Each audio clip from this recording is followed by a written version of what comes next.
All right, now that we are done with our database connection and our server is still running successfully, let's go straight ahead and then start declaring our model. So over here in app, I'll create a new folder and I'll call it models. Models. Okay. Now in this folder, I'll create a new file and I'll call it models, model.py.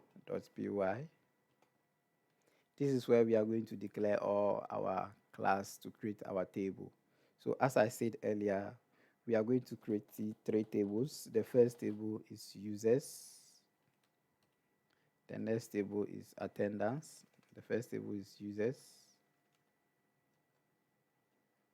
Users.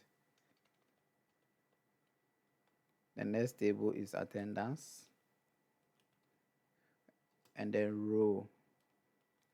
Then we'll have another table after row. Stop. We'll have another table called user row.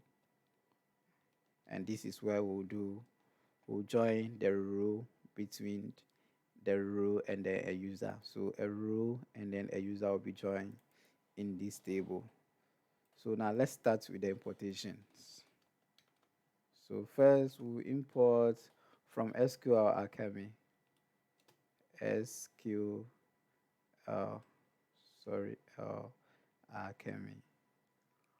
from SQL Alchemy.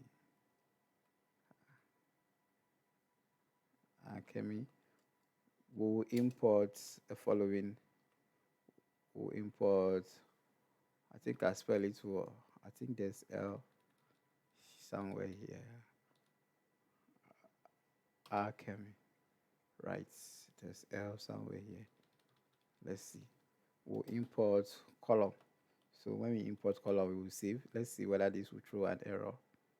I think we did not spell our from well as well. Yes.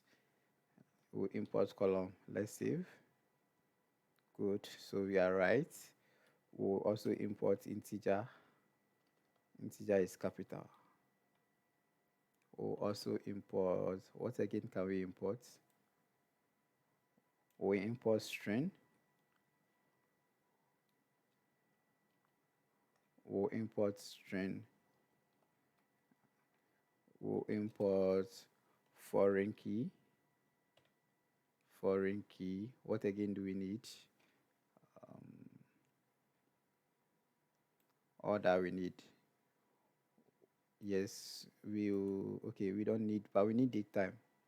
Surely we'll need date time. Date. Time. We'll need date time. We'll need Boolean. Yes, we need Boolean. I think over here is capital Boolean. All right, so let's move on. We'll import as we need. So let's go on with these few ones. I think I need to bring a comma here. Do I need to bring a comma? Yes, I need to bring a comma. Yes. So let's save to see whether it will throw any error. All right, so we are there.